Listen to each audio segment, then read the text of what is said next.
team, welcome along to episode number 20 of the D.M.C podcast with your hosts, myself, Adam Rigby, and the man mountain, the philosopher's stone that is Mr. Cody Hunter. Now, today is a very exciting episode for us. Not only is it episode 20, but our special guest today is a true blue Kiwi fitness icon and influencer, exemplifying everything society deems as success. This Wahine Toa traded her legal robes and comfortable life to chase her dream as a professional athlete and IFBB Pro Bikini Competitor in America. And in 2016, and winning the Orlando Pro, became the first Australasian Bikini Competitor to qualify for the biggest global stage of all, the Olympia. Now, after numerous successes and challenges, she's finally decided to come home and pursue her calling and yet another degree, this time psychology, chasing her new mission to help others as they navigate both the stage and, more importantly, life. She is courage, she is confidence, she is triumph, she is strength, and she is inspiration. Welcome, Sheena, Jayne, Martin. How are you? Well, no pressure after that intro, but I'm good. Thank you. Awesome. Look, so delighted to welcome you to the podcast. You and I met a long time ago, and so to reconnect is a real treat for me, and also to watch you progress as a human being over the last what seems like ages has been a real treat also. So to have you here and talk about your story, Cody and I have been, chopping and changing in the themes. The last one we were talking about is the importance of chasing your dreams, and I think you're a stunning example of what that means and how people can actually face those challenges in life. So I want to talk to you first about a couple of things. Mm-hmm. I mean, as the intro suggested, you had this life and society says, Sheena, Jayne, you are everything that success means to us as a society. You have the double degree, you have a successful job, you have friends, you have family, you have the house, you have the community, and then whammo, something changes. Can you take us back to that moment where your life took a turn? Yeah, and talking about taking a turn, my life has taken a lot of turns. You say take me back to the turn, and I can't take you to a turn because there's been so many. I went to university as a 17-year-old. I had expectations on me to get a good job. I was doing, of course, what we all think we're supposed to do. We go through school and we get taught, you take these steps. This is how life works. This is what you do. You go to uni, you get the qualification. So I spent a lot of my life doing what I thought I should do. But once I got into the legal profession, and I excelled at university and I loved it. And I think that's really not because of the law, but more so I'm a geek and I love studying and I love getting really deep into stuff and challenging my mind. So I did really well at uni, but once you get into the profession, it's, let's just say it wasn't what I expected it to be. I'm not sure what I expected it to be. Of course, we don't know, do we? But yeah. I wasn't happy. And it was not the kind of challenge that's a good challenge. It was stress. It was high anxiety, high stress, and not something that felt like a passion for me. It was like, rather than feeling like I was giving my energy to something, I felt like I was getting the energy sucked out of me every day. And that was it. I did it for 4.5 years. So I spent 4.5 years as a lawyer, and that was from the first year I didn't like it. So the 4.5 years was like the trial run. That was like mum saying, come on, Sheena, you've done this degree, you've done all this work, just give it a good go. And that was me going, okay, like I'll give it a really good go. And I, worked in 3 different practices. So I had plenty of experience, and each one sort of got progressively more clear to me that this wasn't what I was going to be doing with my life. I didn't feel any passion for it. So there was always fitness. I started dancing at the age of 3. So, you know, moving my body, that's something that's always been a big thing for me. So that was dancing for 23 years. When I went to university, that became group fitness instructing, because I wanted a job that would be like dancing, but like, how can I get paid to do something I love doing? So I taught group fitness for 7 years, and that was kind of through uni and my first years as a lawyer. So that was always there. But I stepped away from law. I requalified in personal training and fitness and business, so that I had that foundation to start building this career, and which I thought was going to be in fitness specifically, that would help to change people's lives. And the first step of that, I guess, was me changing my own life, me finding something that actually lit me up and really chasing that. And that's really what I did in bodybuilding. I had this incredible sort of opportunity that just sort of fell in my lap. I mean, just the whole reason of me starting the sport in the first place was my ex at the time wanted to do a competition. So he kind of talked me into doing one with him. And so I did. And the first one went really well, and I enjoyed it. I was terrified, but I enjoyed it afterwards. And 3 weeks later, I won the New Zealand Nationals. So I made a bit of an improvement in 3 weeks, particularly in my confidence, which was, I would kind of look like a scared possum in headlights the first show. But by the second one, I was a lot better. Of course, I'd been on stage as a dancer from the age of 3. So I had no shyness of being on stage. And of course, group fitness instructing, that's on stage, but being on stage in a tiny bikini, that's a kind of a different thing, particularly when you come from not having a lot of body confidence. So I had an eating disorder for 8 years before that whole journey, and that was kind of part of my whole unhappiness. That was the unhealthy relationship with myself and my job as a lawyer and just life in general. So the bodybuilding journey really for me was like me taking back my own power, I guess, like really finding something that was a positive purpose that I was working towards. It helped me to overcome my eating disorder. It got me out to see the world. So I won the nationals in my second show, which was 3 weeks after my first show. And then from there, I was invited to go to America to compete in the biggest amateur bodybuilding competition in the world, the Arnold Amateur. So this is in 2014. So it's a little while back now, but I'll give you a quick recap. Go for it. So I went to America. I came second in my class, so second in the world, essentially in my category. And that was like my third show ever. And this, I really didn't honestly know that much about the sport then. I was just such a baby, but I was just riding this wave that life was taking me on.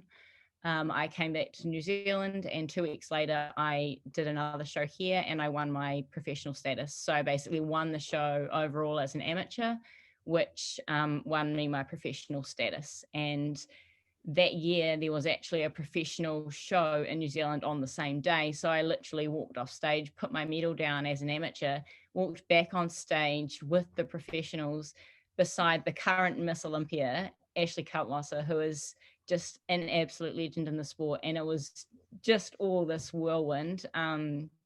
So not many people go from their first show to being a professional in 5 months, which that was all just a crazy ride. And I mean, I deserved to win it on the day, but I still had some work to do to really be a professional standing up on the world stage. I did finish top 5 in my first professional show that night. So that was a pretty amazing start. But that was really it was when I won my professional status, and I just took the leap. I resigned from my job as a lawyer. I just finished my personal training qualification at the same time. So I started personal training at Les Mills.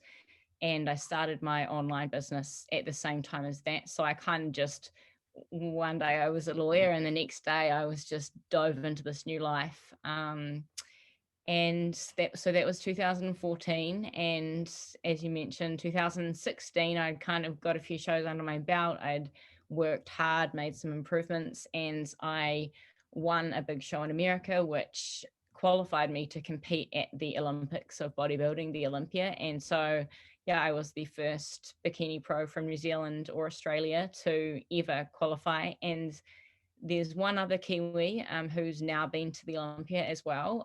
But the first Australians only just now qualified this year in 2021. So it's pretty amazing to think that I achieved that way back then. And yeah, it's been pretty incredible to sort of fly the flag for New Zealand bikini athletes, because I was really the first one to kind of, I think I'm the only professional bodybuilder in any category from New Zealand who's actually full-time, like moved to America and actually literally lived it.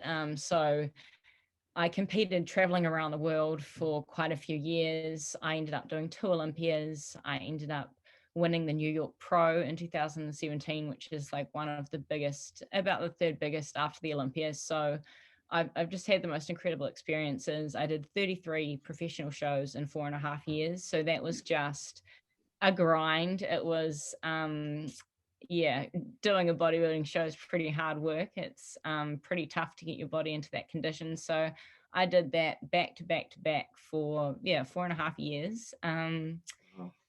And I was just kind of getting this feeling like, okay, like this is amazing, but where is this going? And what else is there? And at the same time, I'd moved to America by myself. I got a professional athlete visa, which allowed me to move to America. And so I was there for 3 years, and I literally moved with 3 suitcases and myself, and rented an apartment and trained at the best bodybuilding gym in the world, Gold's Gym, next to Arnold Schwarzenegger, for all of that time. So that was, again, an incredible experience. And moving to America by yourself is pretty tough. Like, it's quite hard to just go to the other side of the world by yourself.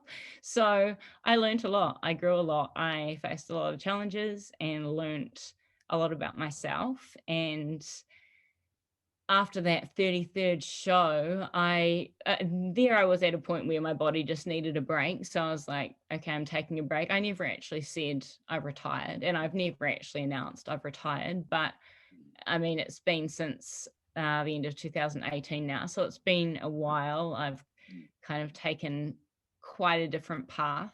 I still coach a lot of bodybuilding competitors, and I'm still very much in the industry. I am now a judge here in New Zealand, so that's pretty amazing to be able to contribute to the sport in that way here.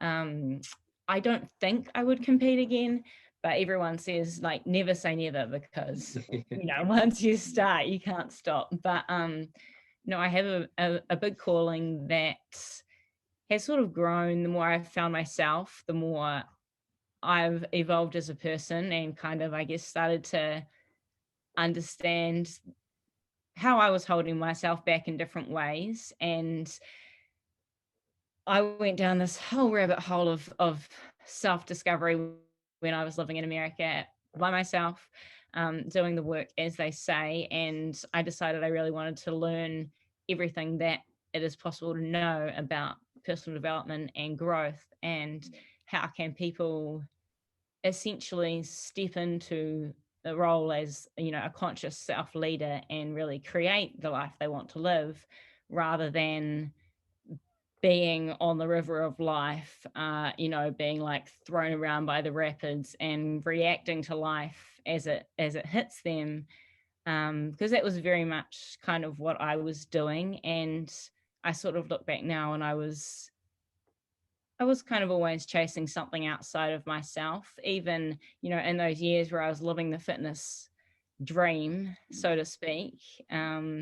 There was still something missing, I think. And that was really a connection with myself, which I circled back around to, and which is now a really important aspect of my coaching with my clients. Making sure that the pursuit of their goals is not taking them away from themselves, that they are actually, if they are working on fitness goals, that they're actually moving towards themselves. And in that context, I think we can hold ourselves back in a lot of ways, or, we're pursuing a goal outside of ourselves, not in a healthy way. And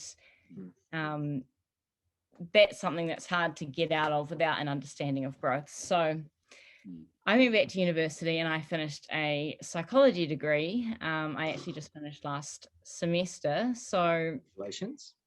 Yes, I'm here. I'm busy coaching and just taking my coaching to a deeper level, and really I'm in this kind of cocoon phase with my business, I guess, where I am the fitness coach that's much more than a fitness coach. And how do I transition that to a really important message that I have to share with the world? And what is the best way to do that? I just want to jump in, Sheena, before Adam jumps in, because I need to say it. But appreciate, because I got to beat this guy. Hey, amazing share. And I love what you're saying again about this whole transition. And just from experience, I'm in a very similar position myself, where I spent years coaching and counting reps and improving everyone's calorie intake, all that kind of stuff. But you do progress and you evolve yourself, where you realize now that that's a very simple part of your day, or your and then it goes so much deeper. So do you find now you're spending just way more time obviously studying about it, but how do you approach with your clients now in terms of coaching them and helping them get to where they're going? Do you find it more conversation based? Are you more talking about everything in their lives versus what's your sort of scale of how you structure that now? Has it changed quite a bit?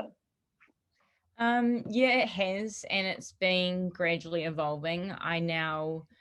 I'm still, so I'm doing one-on-one personalized coaching. So it's really, I meet my clients where they are and sort of lead them into their growth. They come to me knowing what they want, and I encourage them towards what they need, essentially, which isn't always what they think they want. So I do one-on-one coaching calls now, which is usually quite an hour deep conversation that takes a bit of a dive. The thing about fitness goals is a lot of people are approaching change at the wrong level. We are approaching change from the level of the environment. Like, okay, if I take this bad food out of my house, I won't be able to eat it. Well, that's great. But if you don't have the self-control to go out to social functions and not eat the food that's going to take you in the wrong direction, then you're not going to make sustainable change. Changing your environment and changing your behaviors are more superficial changes. And that's kind of where, I guess, training and nutrition, that's kind of the level that's at. Let's, eat something different, do something different. But if you are not someone different, you will end up in the same place as you were. So I'm not sure if you're familiar with what you're probably not familiar with, but there's this excellent psychologist, Robert Dilts, and he has this pyramid of levels which he introduced, and you should definitely check it out because it's very helps to give a visual to like this whole growth process. But it talks about environment being the easiest thing to change, and then a level up from that we can change our behaviors, which is obviously more sustainable. Above that there's changing skills, so we can learn a new skill, we can get a new capability, and that might be learning the self-control. Above that is our beliefs and our identity, who we are, who we believe that we are. So that's really getting to that deeper level within a person, and that's the level at which clients make changes in who they are, which actually sets them up for the long-term success in whatever goal that they want to achieve. This doesn't just apply to fitness. So yes, I do end up talking about a lot more in life. I have coaching calls where we're really taking a snapshot of what's present for my clients this week, what are their obstacles, so to speak, and kind of being able to zoom out, and I help them zoom out. So it's appropriate that I'm sitting here with the galaxy behind me, but I help them to zoom out and see from a bigger perspective, teaching them the self-awareness to actually observe themselves through those different levels. So who they believe themselves to be, their beliefs, their environment, their behaviors. You have to be able to actually see all of those levels if you want to be able to change them. So the overriding thing that I really work with on clients is their self-awareness. Can they start to witness themselves in a way that they can become conscious of perhaps their habits that are holding them back, or their thought patterns, or their I'm not good enough belief that is really deeply ingrained, that if that is sitting there at the level of identity, I'm not enough, that's going to hold you back from, everything that you want to achieve if you really don't think deep down that you deserve it. So that's kind of the spectrum of where we go. And it's a gradual process of, sometimes it takes obstacles. So the way I use health and fitness is very much like I use the health and fitness journey as a vehicle, and as they face challenges throughout that brings to the surface something deeper that, hey, how about if we actually look at this? Like, gives them a different perspective on what they're facing and actually enables them to see where their power is to make changes in their own lives.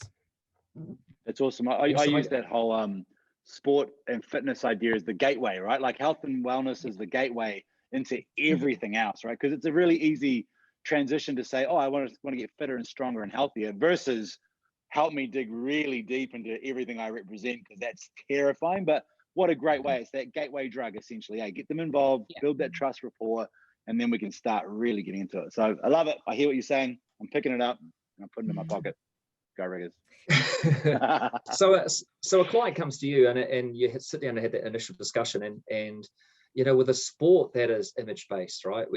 You get up and you're judged on how you look. Do a lot of your clients that come to you really have a why?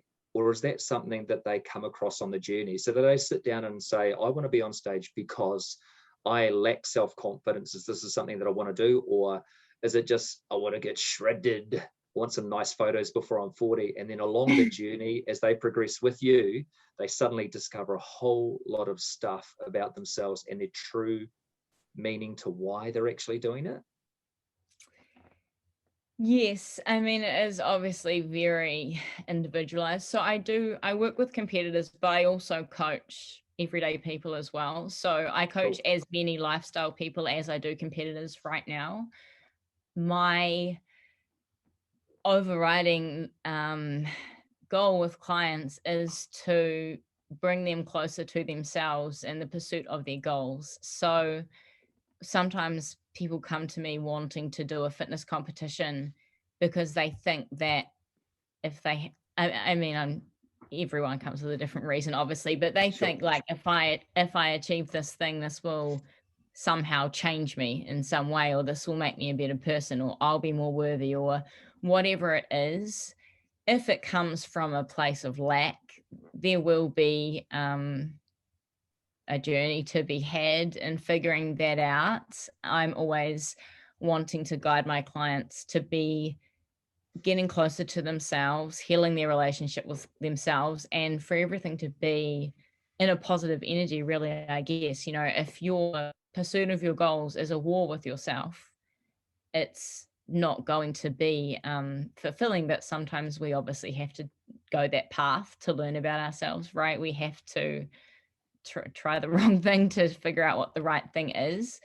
It is a very image-based sport, and as a coach, I'm always wanting to make sure my clients are in touch with something deeper, and that this is their own personal growth journey, that they can only control themselves, their behaviors, their actions, what they give to this. And in a very subjective sport, I think that's really important to be, you can really lose yourself in something if you are essentially chasing a carrot. Well, you don't have any control. So you control your efforts, and the journey has to be right for you. Competing is a very challenging thing. It's hard work. it's a great journey if you're in the right space to do it. I think being in a good place with your relationship with health and fitness in the first place is really important. You know, if you are someone who exercises regularly and wants to take that to the next level by pursuing this as a goal, I think it's an incredible personal development journey. But yeah, of course, not everyone comes to it from the right space, from an empowered place, you know. But if they come to it from a disempowered place, then if they have the right support, they do have a beautiful journey ahead of them and actually figuring that out. So yeah, I meet clients where they are and guide them towards what's, I guess, them knowing what's best for them is what's really most important. I wanted a quick share. I did a competition myself years ago now, and we're talking a long time, maybe 2010. There are a few photos about, and I did a muscle mania competition in Seoul in South Korea, and again it was early days. So in the heavyweight category, or the over 90 kilos, under 90, which is what I ended up being in. There were like 5 guys on stage for me, but under 75 kilos there were like 4,000. But anyway, my whole approach at that time was well, again, I just found it was really positive for me, because I was going in as a coach who had no experience, and people asking me all these questions. I'm like, how am I supposed to share any real knowledge if I've never actually done any of this before? So I didn't do any bulking stages or anything. I just said to my wife, lock me into Muscle Mania. It was 12 weeks, and I just cut weight and learned everything off Testosterone Nation website with regards to posing. I had no coaches. Posing, nutrition, water prep, every single thing was done from that website. It was the best experience I've ever had, to be honest. But again, it was just a true test to see if I could do it. And then I think back to it all the times, the lessons I learned from it, the commitment I have, traveling to Thailand on vacation with my wife and still needing to train and do my morning sessions. And I could do it. And it's like that whole victory, knowing no matter what you're up to, you can always look back to the success and effort you put into that one thing and the amount of dedication, and be like, holy shit, like I did that. If I can do that then, I can do it now with whatever you are working on, you know? So I loved it. And I really do think that if people are into it in the right mindset, I've had people come to me and ask about it, and you could clearly see it wasn't the right time. And I you know, and I don't actually put myself in that category of preparing people for comp anyway. It's not what I do. So I don't try to jump into that wheelhouse, because I'm like, look, I did it, but you need to go to someone who knows how to run the show really, really well. So, but what an experience, What an experience being able to get on stage and pose as poorly as I did and get second. So good. To be honest, bro, you being up on stage in your underpants flexing was a highlight for a lot of people. Predominantly, a lot of the females in our office has that photo circulated.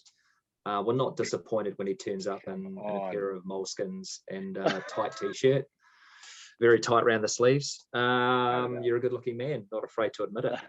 Not afraid to admit it. But look, I guess the big thing for me, and I didn't stumble across it, but we don't get here by accident, you know. And we're trying to coach people into a space where, hey, do you know what? This is where we're at. It would be great if you're here, but in a lot of ways, the pain is really necessary.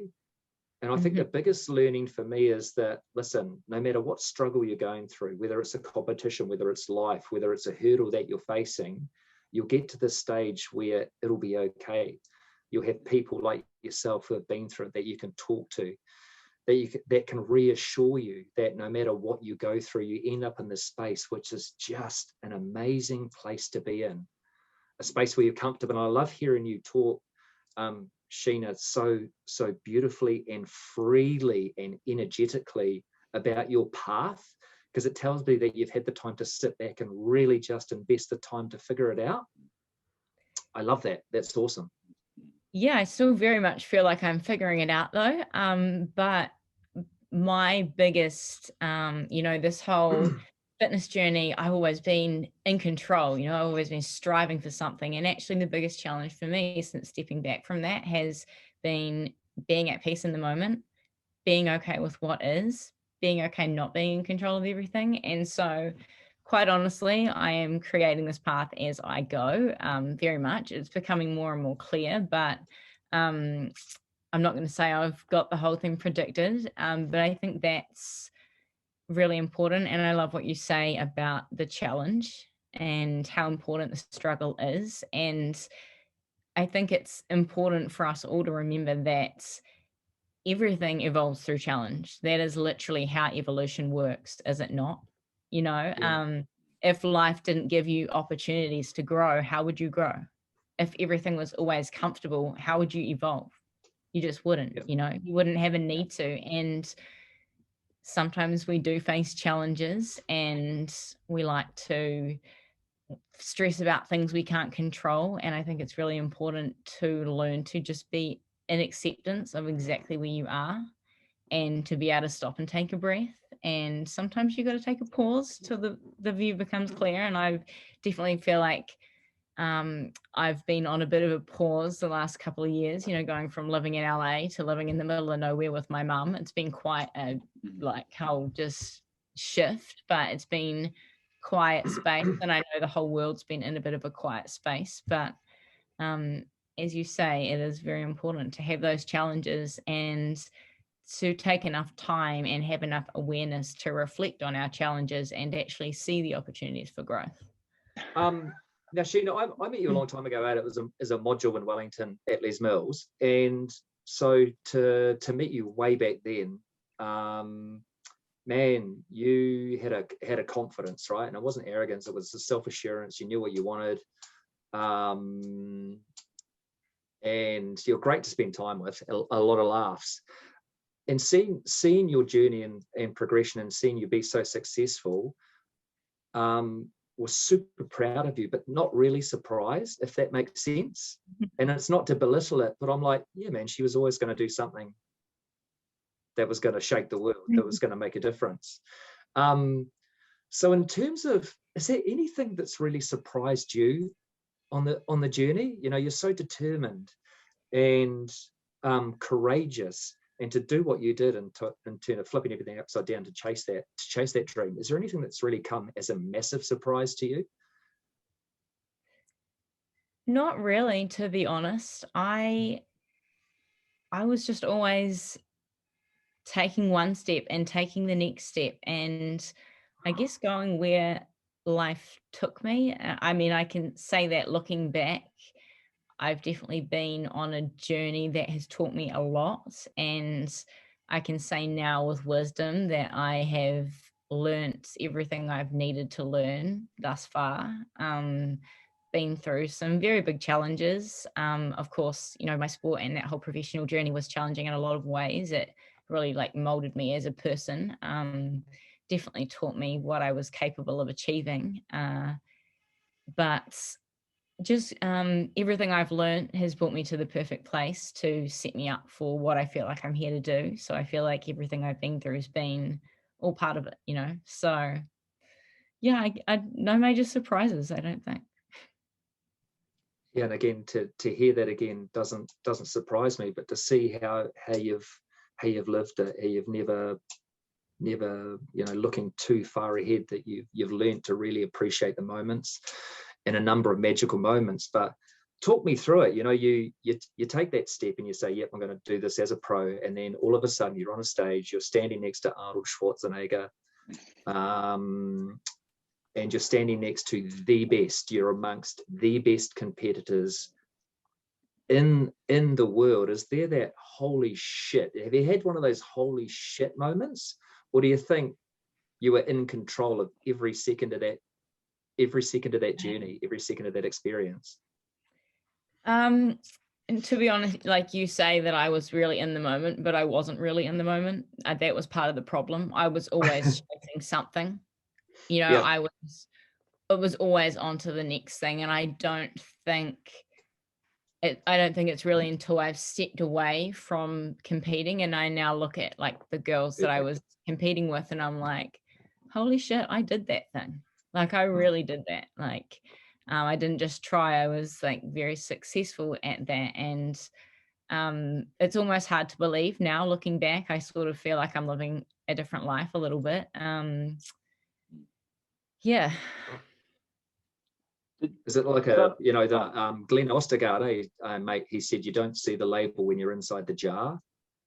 So, you know, the ability to really step outside of that and really gaze hard and look back on those things. It's not really till you settle back and see your accomplishments and hear all the beautiful things that people had to say about you, and also some of the challenges in such a highly competitive environment.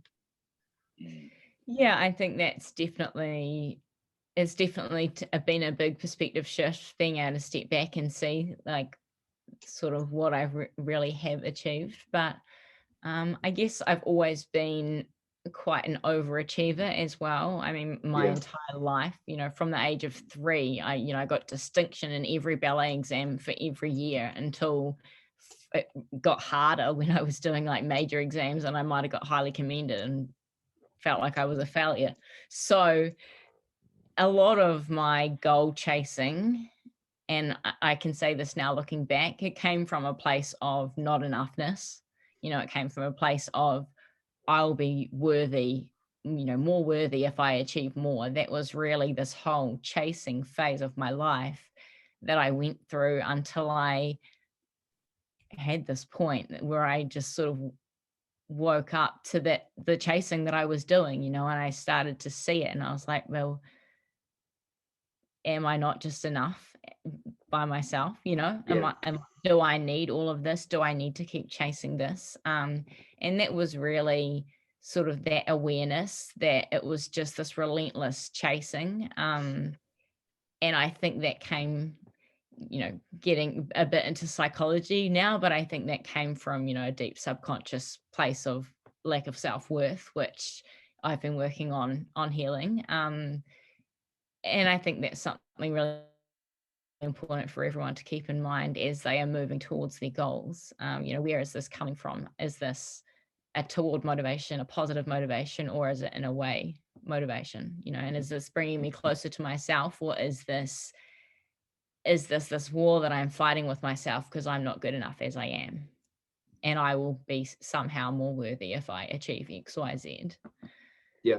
So I think there was definitely, you know, there was a purpose to the goals that I was chasing, but I chased and chased and chased for a long time. And then I thought, what else is there to life? You know, what other a layer of depth is there that I'm not actually in right now? And that was another turning point, really. That was the beginning of another journey, which is just another phase. And I still sort of see myself as very much on a journey. I guess, you know, you say, is there any surprises? And I mean, sort of everything's a surprise because I'm kind of making it up as I go along, you know. And it's challenging to kind of trust the path and keep making sure each moment is in alignment, but not trying to think too far ahead, which is definitely something that I used to do too much when I was very focused on one goal and then the next goal, which I think is something as a competitor that's very easy to do. You know, you're 12 weeks out and then you're 5 weeks out and then there's the next show, and I was something weeks out for literally 5 years straight, you know, 4.5 years straight. So to actually find a real balance with fitness and to not be 12 weeks out, 5 weeks out, grinding, hustling, that was actually the biggest challenge for me. And coming back to working with clients, it's important for clients to understand, you know, a lot of my clients are having that same realization that, hey, actually, I'm enough, and I actually need to find a place where there's peace, and this relationship that I have with exercise, with food, with my body, with my mind, this all needs to be healthy, right? I love that, Sheena, and because just from experience, I'm also going through like I've almost found that stage only now. Like I've just gone through my 42nd birthday. I've trained since I was 16.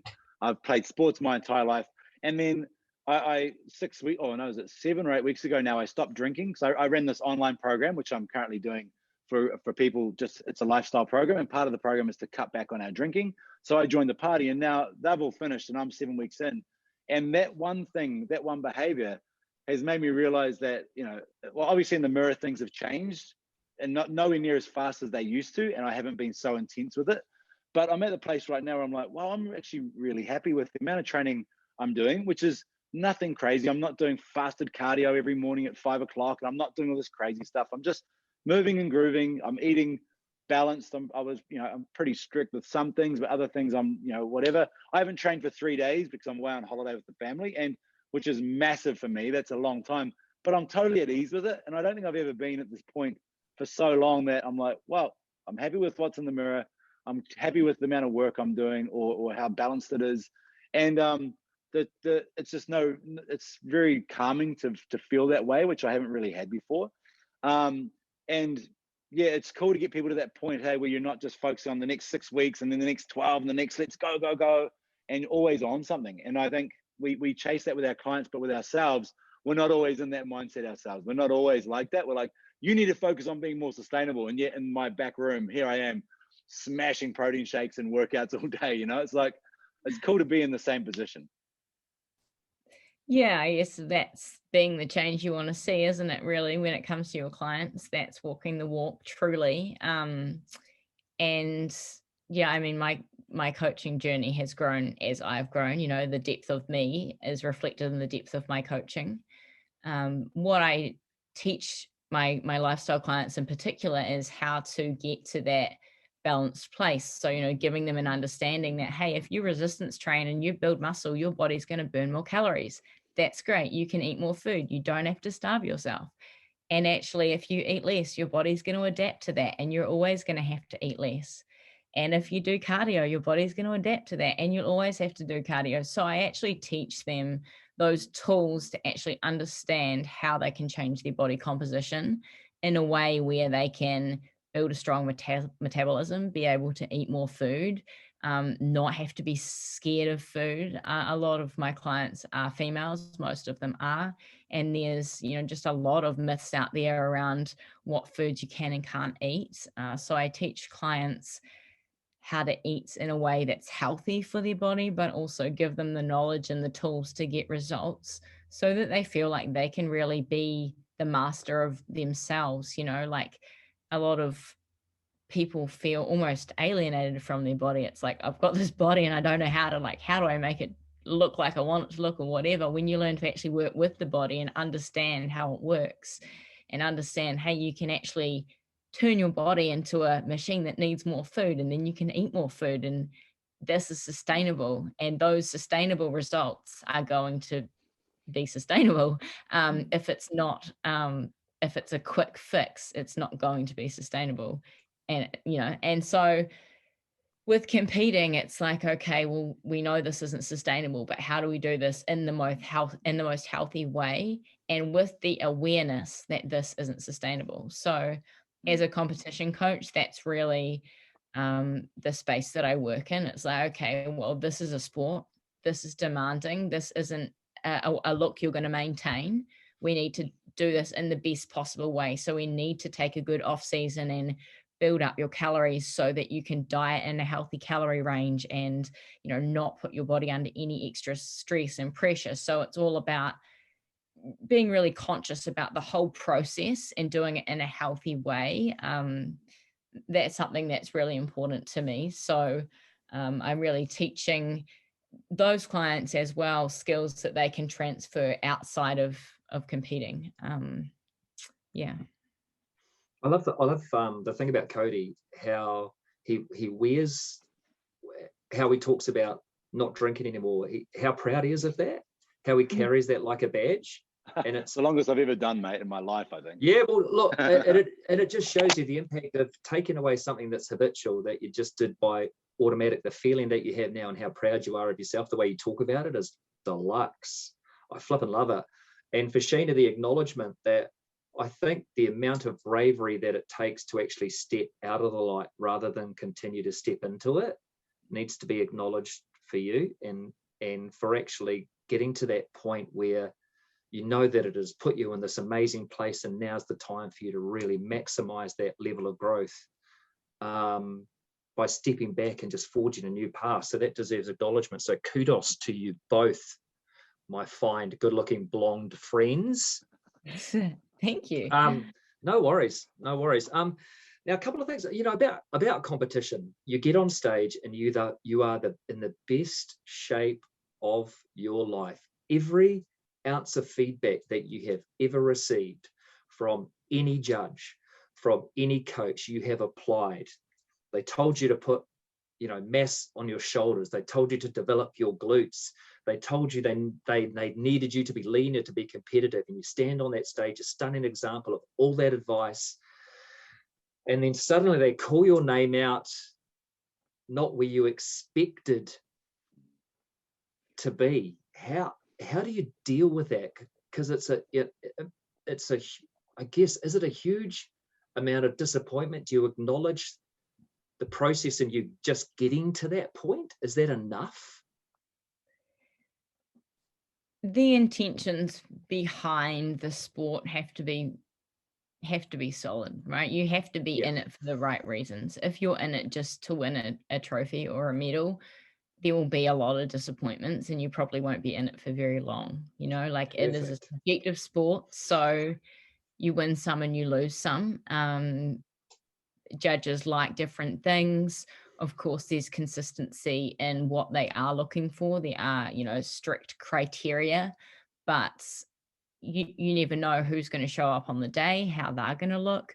I think the most important thing going into the sport is that you are really grounded in your own journey, that this is about your evolution, that you can only control your input, right? And your input and your output, right? But you can't control anything beyond that. You can't control the placement, you can't control the judges, you can't control who else shows up. You are really fully responsible for yourself and only yourself. And if you're the type of person that says, hell yeah, that sounds like an awesome challenge, I can do this, I'm going to prove to myself that I can come back better and I can evolve, then it will be a great journey of personal growth for you. But if you are someone who is, whether consciously or not, really needs the validation, needs to win, needs to get the approval, needs that from outside of you, then you will take a beating, you know, emotionally, in whatever way, when it doesn't go the way that you want it to go. So I think that's really the important perspective, is it's you and your journey, and you should be minding your business with what you can control and not what you can't. And the stunning victory and just being there, you know, taking those steps and being there. I was just going to say, I saw that firsthand from a really experienced bodybuilder when I was on the show this time I did years ago for Musclemania, and he showed up on the day totally unconditioned, not ready at all, right? But he was a over 90 kilo guy, so there's literally, again, 5 guys, top 3 or maybe even top 5 get invited to the next one, which was Musclemania US. And because of the timing, he knew if he showed up at his best on stage that day to win it, then he wouldn't be able to maintain for the next, it wasn't even very long, maybe 4 weeks or something. So he just took it, turned up as is, and then started his prep, and he won the Musclemania in the US one for his category, because he just didn't care. He's like, I'm not here to win this one. I'm here to win the big dog that's down the road. Again, luxury of only having 5 heavyweights in career in your category, which is probably a lot different now, but he knew he didn't really have to place in the top for it to matter. I was very kind of really found that quite interesting, and that's, you know, again, what you're sort of saying there. You know, this is my journey. I know where I'm at. I know what I need to do in order to get to where I want to go. And yeah, it was cool learning on my end to see that. Yeah, definitely. And I mean, there's certainly people that are, if they're a very, you know, successful, good athlete, they could afford to show up not quite their best and still do well like that. Of course, like at the very top level, everyone's in insane conditioning. You know, it's actually not about conditioning, because if you show up out of condition, you're out straight away. Yeah, I mean, it's such a subjective sport that, you know, when you get up there with the best in the world, they are judging an apple versus an orange versus a banana versus a strawberry. Like, how can you actually compare those? And you need to go in there with that perspective. And that's something I always say to my clients, you know, you are you, no one else is you. And you've got to be that, you know, that's your most important journey and relationship. Yeah. Be the best version of yourself, hey? Mm-hmm.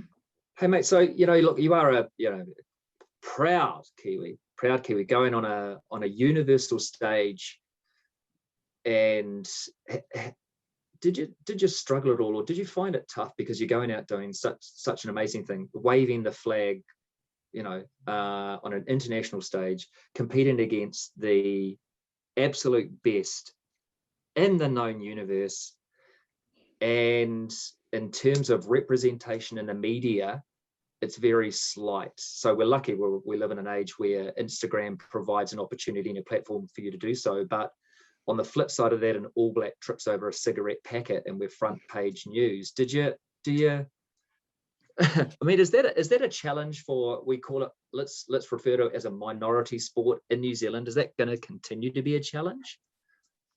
Yeah, I mean, it definitely, the sport's huge in America. It's a lot bigger, but I mean, in general, it's a bit of a sort of a whole world of its own, bodybuilding. It's certainly not, I guess, mainstream. And I certainly had a lot of support from like my community, as you say, through social media. That was an amazing way to share my journey the whole time.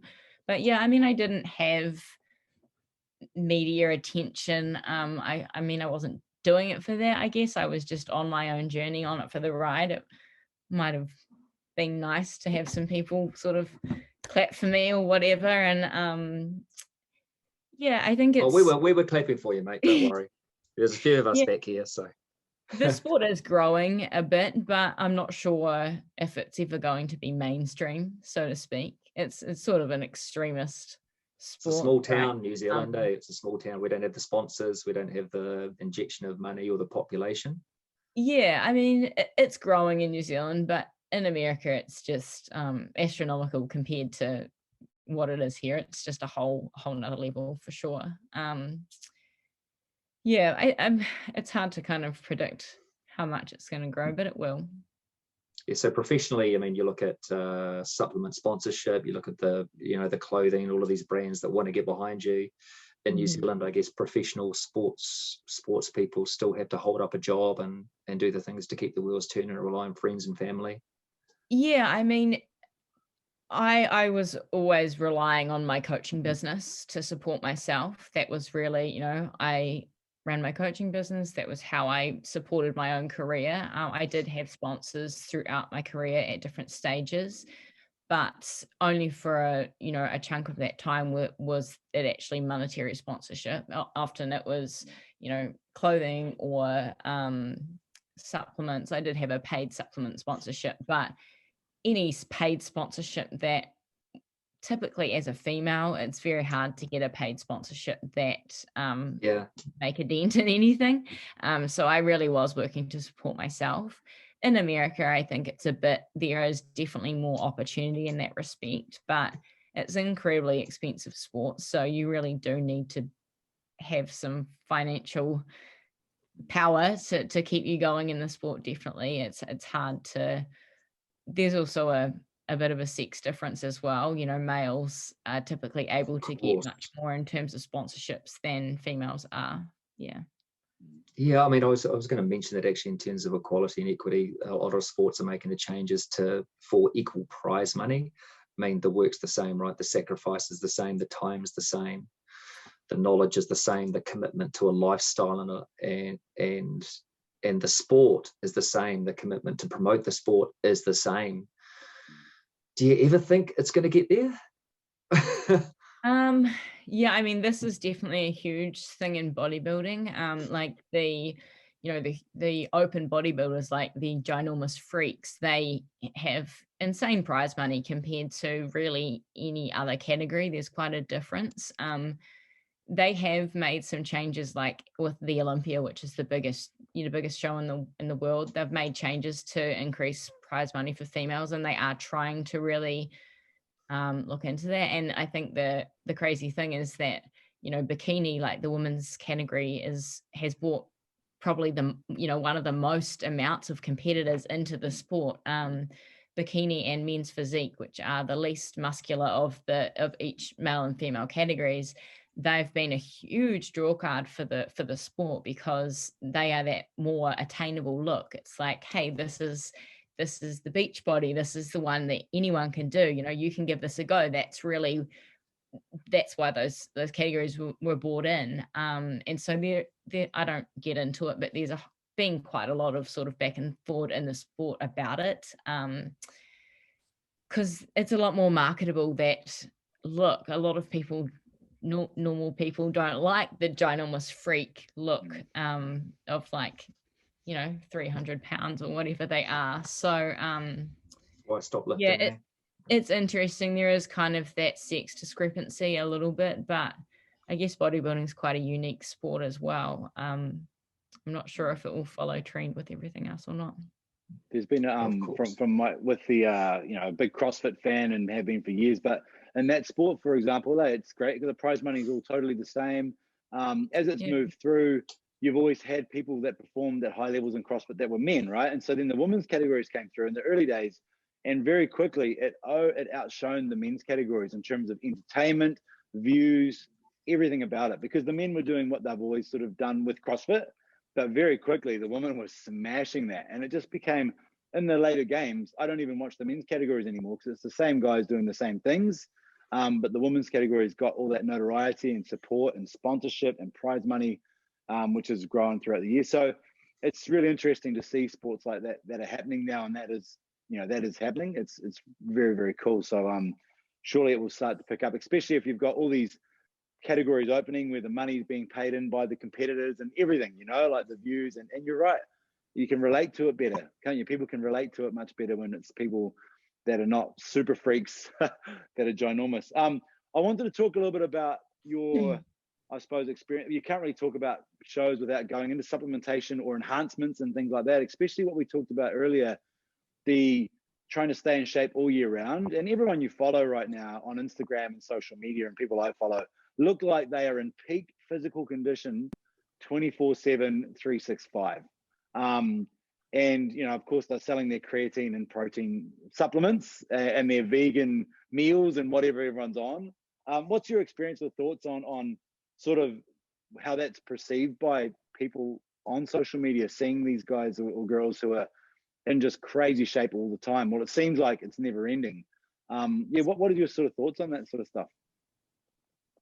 Yeah, I mean, like peak condition as in stage condition, if you were to maintain that for a long period of time, eventually your body's going to hate you and things are going to start to fall apart and not function very well. So it is important to have time where you give your body a rest from pushing so hard. And that's why it can't be sustainable. You can't literally walk around stage lean all the time. You have to have a healthy sort of off season. You have to be able to build your calories up, taper your cardio back, give your body a rest. And that's really important to have that balance. I guess on social media, some people may be posting majority of stuff from when they were in the peak physical condition. Maybe they don't share the whole journey. Some people do, which I think is really good. I think it's really cool to see people being completely okay with who they are at every phase of that journey and sharing all sides of that. Particularly if you're a coach, I think you need to be a role model for, you literally can't stay stage lean year round unless you want to cause yourself health complications. So as a coach, I think that's a responsible thing to do.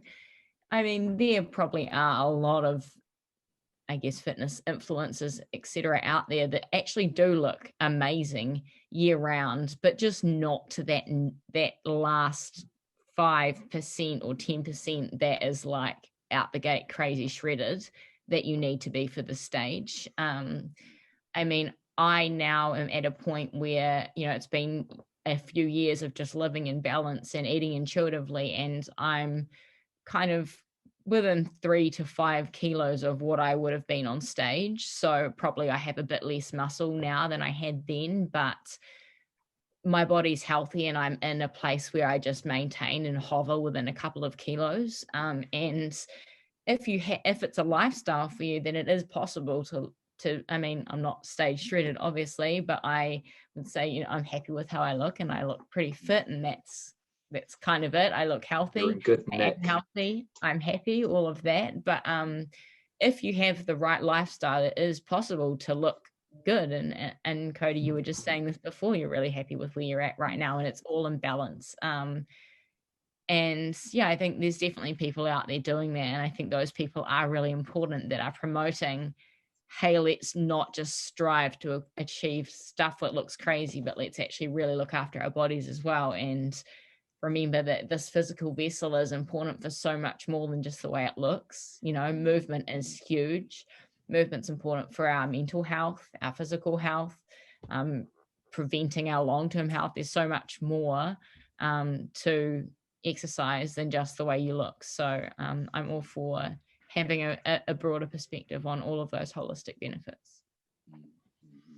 And it's great when you're motivated, and it's great when you've got a goal, and as we've indicated, you know, you spend your time, so much time running towards something, and then kind of you figure out, well, maybe I'm actually running away from something instead. But you know, when you are motivated, you jump out of bed. So but when Sheena Jayne Martin has a shit day, when you get up and you think, fuck this, I am over it, this is not my best version, where do you go? What gets you up and gets you back into pole position? You know, how do you feed the soul in that space? Yeah, well, now I go inward, but I wouldn't have always gone inward. I would have gone outward looking for a distraction or something that I must strive for, that I must force myself to now overcome myself and push myself towards the goal. But sometimes we actually need to retreat inward and just be here and be in the moment and just take a zoom out, you know, zoom out from life. We tend to be very much in our heads and thinking about what we have to do in the future and what's happened in the past, but we have no power in either of those places. So where I go is always to the present moment and just take a step back, just turn the world off for a moment and refocus my energy on what is within my power and what sort of empowered action can I take that's going to be positive. And sometimes that is just taking a pause and taking a break and taking a step back. Love it. Cody just talked about that yesterday, bro. Yeah, like knowing when to take that break, because it's, yeah, I love that, and it's kind of like sitting back and just sort of reflecting, you know, am I safe? Am I loved? Am I looked after? Am I fed? Am I clothed? Like, they're just real simple things, but it just helps you really center in, doesn't it? Just to be aware of, like, you know, all that outside stress and anxiety and pressure and whatnot. At the end of the day, if you really do just slow down, I love that whole idea of just slowing down and just take some time to really chill it out, because it can get pretty crazy out there, can't it? Well, yeah. Sorry, go.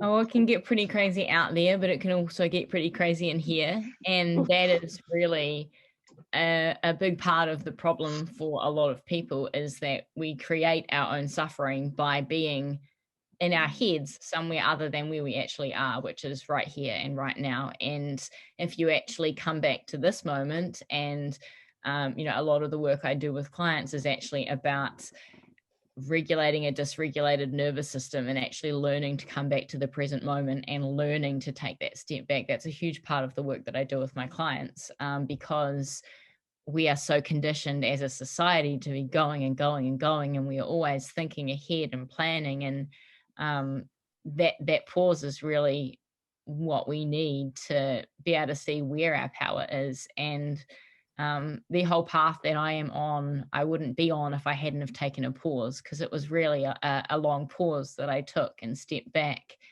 that enabled me to sort of light the way down this whole path of psychology and personal development, and something much deeper than the health and fitness coaching that I was doing before. So what struck me is there seemed to be a massive solidarity between you and your crew, your squad. It was, you know, you call it the girl gang or whatever, the bond of common suffering. You missed that, a little part of you missed that. Yeah, a little bit. I made some amazing friends through the sport, and it's always really cool to have bodybuilding is such a huge part of your life. It's every aspect of your life. So that if someone else is up there doing it at a professional level, that they're living in, quite a similar journey to you. But I mean, of course, everyone has their own challenges, but I'm still connected with a lot of the girls that I was close with through competing. And I think social media is great for that, because I can, keep up with all of their journeys. So yeah, I do miss that a little bit, but I guess, we have to allow things to fall away so that we can continue to grow and continue on our path. So it's all part of it. I saw something beautiful about friendship. Hey, friendship isn't just touching base every day. It's a deep-rooted spiritual connection that you have. So no matter where you are in the world, to know that someone is out there thinking about you, that's the true meaning of friendship. So delighted to have reconnected with you, Sheena. Yeah. The other thing, so as an inspiration, who inspires you? So who's the person or people that you've kind of leaned on or looked to, giving you that support? Who's the absolute shining light? Is there one in your life, someone you can point to? I always get asked this, and I always say my mum. And yay, mum. Yeah. Standing ovations for mums, by the way. People kind of expect me to say, one of the big competitors in the world, but I guess I was always just really quite focused on my own journey. I was my mum is the hardest working person I know, and it was always her work ethic and determination and just that relentless go that she has that I sort of carried with me and just kept striving for whatever I was going after. And I never really have idolized. I mean, I adore and look up to a lot of, too many to name. I mean, there's just so many other inspiring competitors out there, but I've never really been, a real fan of someone and really idolize someone in that way. I like to appreciate something that I see in everyone I meet, I guess. So I'm inspired by a lot of people along the way. Yeah, because it's the I want to be like that. You've got that can be a pitfall you fall into, that it's your inspiration. I need to look like that or be like that or act like that, when that's not the case. Use them as a guiding light to say, yes, anything is possible, like you've done for so many people. So again, kudos to you. Now we're nearly at the end, and it saddens me to say this, we're nearly at the end of the podcast. Bear in mind that you've got a busy schedule and clients to look after. So we have a little drill. We call it the Tombstone Drill. It's not as morbid as you think it would be, but what would you want to be remembered for? What would the stone say? Could you put it down to a sentence, or how would you like to be remembered? For someone to mention you in a sentence or less, is that even possible? Well, I mean, that's quite a big call to just throw on me. Yeah, I know, right? Go and go. But I would like to be remembered for having an impact on people in the sense of helping people to discover their own power and how powerful they are. That's really what's most important to me. Amazing. Did your competitors get to see the side of you? Or were you just 3 more reps, more protein? Give me my effing protein shake. Or did they get to see the side of you?